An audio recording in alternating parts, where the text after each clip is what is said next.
Bapak Ibu yang kami muliakan, ketika kewenangan kolegium yang berdampak pada hajat hidup orang banyak berada di bawah organisasi profesi yang memiliki kepentingan untuk melindungi dan mensejahterakan anggotanya, maka potensi konflik kepentingan menjadi sangat besar.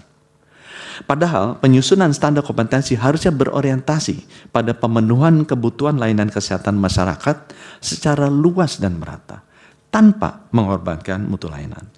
Oleh karena itu, demi menjaga kepentingan masyarakat luas, Undang-Undang 17/2023 dan Peraturan Presiden 28/2024 menegaskan bahwa kolegium adalah kumpulan ahli dari berbagai disiplin ilmu kesehatan yang menjalankan tugas dan fungsinya secara independen.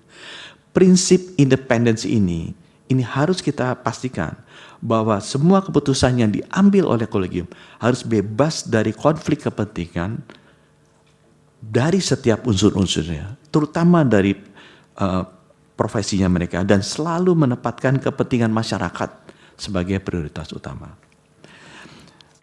Bahwa kolegium merupakan lembaga yang bertugas mengembangkan cabang ilmu, sehingga harus diisi oleh kelompok ahli di bidangnya dan tidak hanya dibatasi dari kelompok ahli organisasi profesi.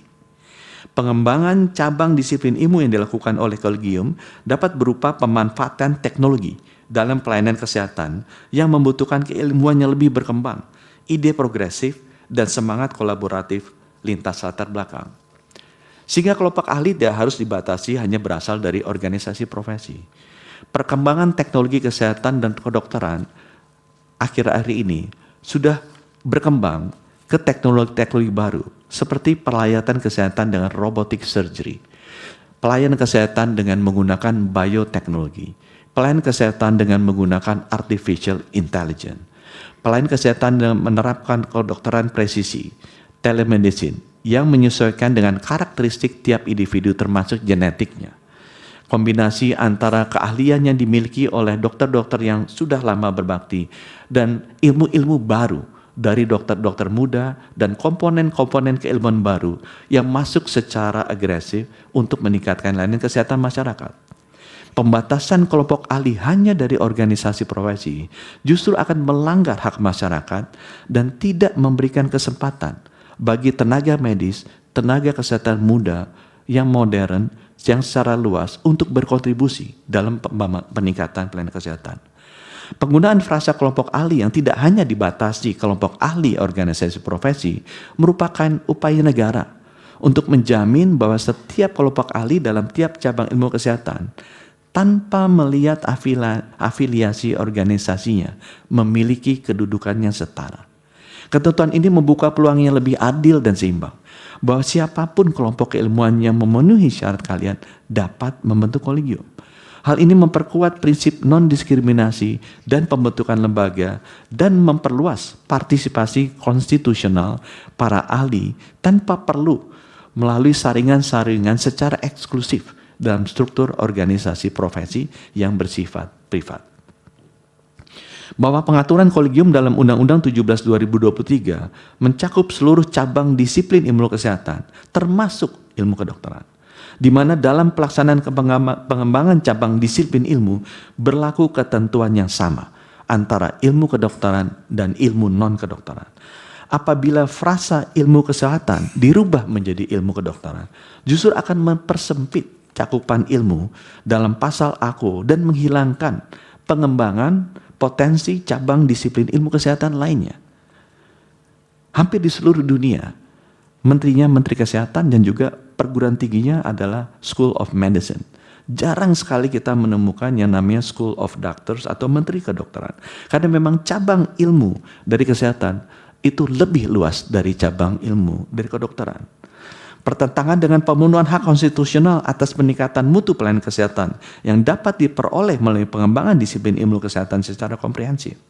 Penggunaan frasa ilmu kesehatan mencakup semua aspek yang berkaitan dengan kesehatan, kedokteran, keperawatan, kebidanan, farmasi, kesehatan masyarakat, gizi, dan cabang-cabang keilmuan modern lainnya yang sekarang mulai masuk berkontribusi terhadap sektor kesehatan, yaitu cabang keilmuan robotics technology, robotic surgery, cabang keilmuan bioteknologi untuk precision medicine dan pengobatan presisi, cabang keilmuan cabang keilmuan robotics teknologi, cabang keilmuan bioteknologi yang menunjukkan bahwa seluruh bidang ilmu kesehatan memiliki peran penting dalam sistem kesehatan nasional. Tadi saya terlewat yang artificial intelligence.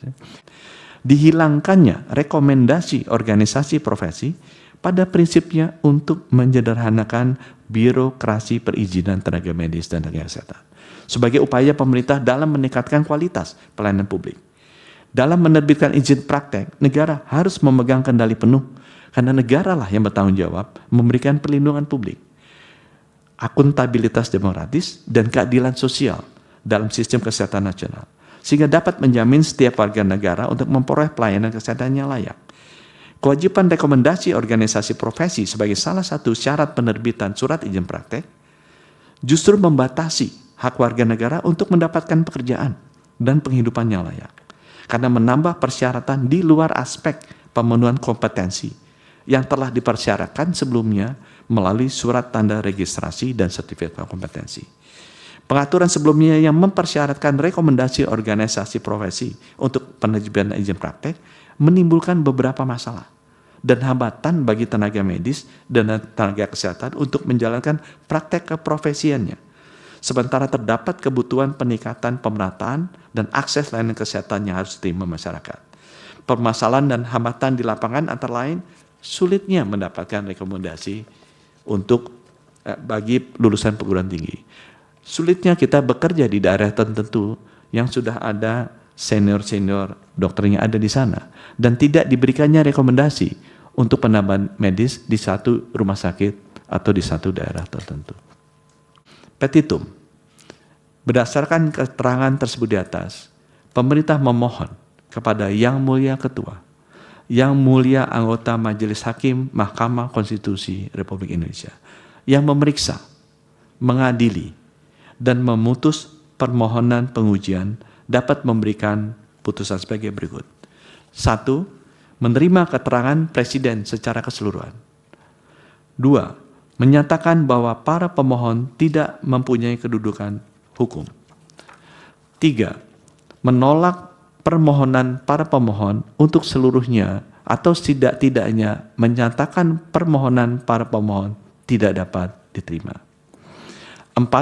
Menyatakan bahwa ketentuan pasal 311 ayat 1, pasal 268 ayat 1, pasal 270, pasal 272 ayat 1, pasal 272 ayat 3, pasal 258 ayat 2, pasal 264 ayat 1 huruf B, pasal 264 ayat 5, pasal 291 ayat 2, pasal 421 ayat 1, pasal 442, dan pasal 454 huruf C Undang-Undang Nomor 17 Tahun 2023 tentang Kesehatan tidak bertentangan dengan ketentuan pembukaan Undang-Undang Dasar 1945 alinea 4 pasal 27, pasal 28C ayat 1, pasal 28D ayat 1, pasal 28H ayat 1 Undang-Undang Dasar Negara Republik Indonesia tahun 1945. Demikian kami sampaikan atas perkenan dan perhatian yang mulia